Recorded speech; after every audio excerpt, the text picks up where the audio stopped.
I remember the first time that I rocked up to a session with the pro staff. My coach was like, "What the hell is this?" I was 13 at the time, using a 340 gram racket with a 90 square inch head. And I was stringing it at about 60 pounds with Pro Hurricane, which is a pretty stiff setup. And I'd be lying to you if I said that I wasn't influenced by the fact that Roger Federer was playing with it. I feel like choosing a racket is an art. Something that suits your game style, but also something that you believe in. And it helps if it looks good. Looking back, this probably wasn't the right racket for my game, but I'm so glad that I chose it. Because it was so difficult to use, I feel like it really helped to mold my technique, with no choice but to be loose on every ball. And the 90 square inch head size really helped improve my timing. As much as I loved playing with this racket, I knew I needed something more modern.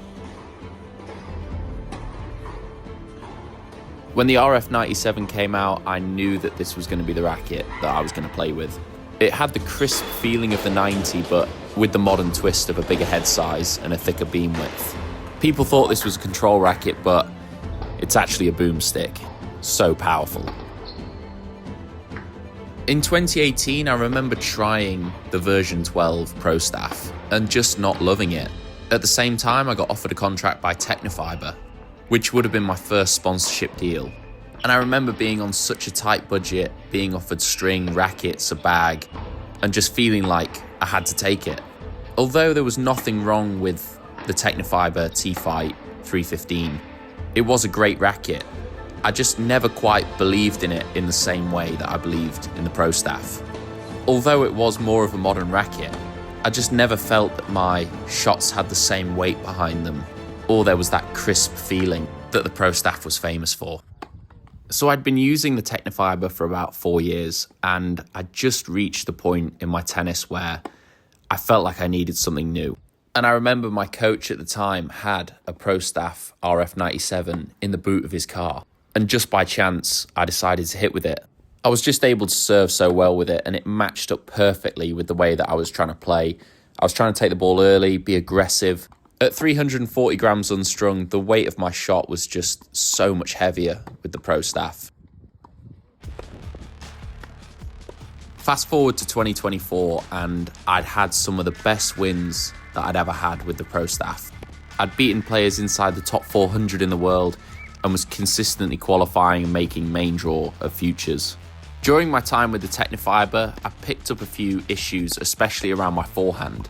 And shortly after switching back to the Pro Staff, I felt they'd just been ironed out. Obviously, it wasn't just the racket, I was doing work to try and figure these things out. But whether it was the weight of the racket, the feeling, or just my belief in it, something about the racket really helped my game to flow again. I feel like it's more than the specs that make this racket special. The stiffness, the precision of the sweet spot, the fact that you get instant feedback whether you've hit a good shot or not, just by the feeling on the racket. There's no better feeling than timing the ball in the middle of the strings with this thing. But because the sweet spot is so small, you have to work hard to earn that contact. If you don't, it will punish you, and you'll probably feel it in your arm the next day. Wilson's Pro Staff line has always been associated with precision and control, and it's been chosen by players who demand the best. From the predominantly serve volley days of Stefan Edberg and Pete Sampras, to the way that Federer dominated the all-court game, it's seen a shift in styles, but also head sizes. From arguably one of the best rackets ever made, the Pro Staff 85, to, in my opinion, the best racket ever made, the Pro Staff 97 RF. The rackets have evolved along with the game. In an era where players are demanding more power and more spin than ever, I guess my question is, does the Pro Staff have a place in the modern game? From my own personal experience in the last few years, I've noticed that players are becoming more powerful, hitting with more and more spin. For this reason, the racket setups on average are getting lighter. Players are favouring more manoeuvrability and comfort. I think I answer my own question when I say that it's still possible to play at such a high level with the Pro Staff RF97 RF, but there are just options out there that make your life a lot easier. Of course, when I heard that Wilson were bringing out a new Roger Federer racket, I was pretty hyped and interested to see what it was going to play like. With the increased head size from a 97 to a 98 square inch head, there wasn't a huge difference there. The biggest difference came in the weight. It was almost 20 grams lighter than the RF. And there was another big difference as well. There was no PWS system, which if you don't know what that is, it's the two bumps on the side of the head of the racket. And I honestly thought that this was a great racket.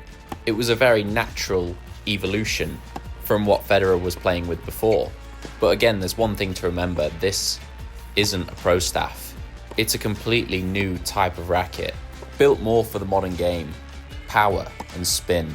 And it's a racket that I would just love to love.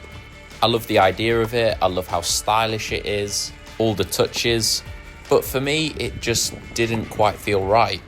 It was a bit too powerful, a bit too much of a boomstick, and it just didn't feel as crisp as the RF97. But don't get me wrong, it was still huge fun to play with, and I would still recommend it to players. It's definitely more user-friendly than the RF97, that's for sure. Far more forgiving, bigger sweet spot. I think this racket helped me to realise what exactly I was looking for with my next racket, which was basically this, but with a little bit more control and stability.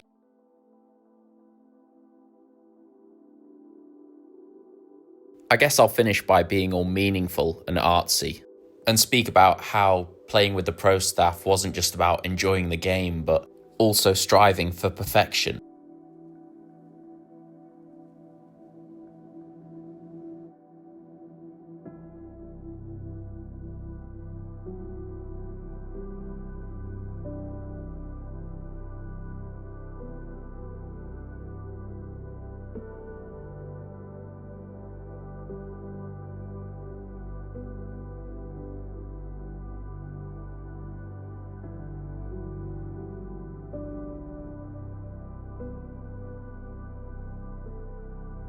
So I guess it was time to let go of being a massive Roger Federer fanboy and choose a racket that was really going to add to my game. And I'll be honest, I wasn't expecting to make the decision that I did. So as 2024 was coming to a close, All Things Tennis gave me about 6 rackets to try out. And right at the bottom of the pile was a Head Extreme. I'll be honest, I didn't particularly like the look of it. It was yellow, and I just wasn't expecting it to be that good. I felt like it gave me the perfect blend of power, spin, and control, all while being forgiving and having quite a big sweet spot. So I decided to add some weight to it and a leather grip and test it out further. I spent about a week testing it out before deciding that I was going to switch. The Head Extreme feels like the perfect modern racket, in my opinion. I'll be honest, it's not been easy switching to this frame. Initially, I hit a run of bad form, losing a lot of matches, and I was kind of struggling to get used to it when I was playing matches. And I was also playing around a little bit with the tension, going down a little bit, and deciding that wasn't really for me. So I went straight back up to £57, and I've started winning matches again. I've started feeling really confident. So I'm really looking forward to seeing what I can do with this racket.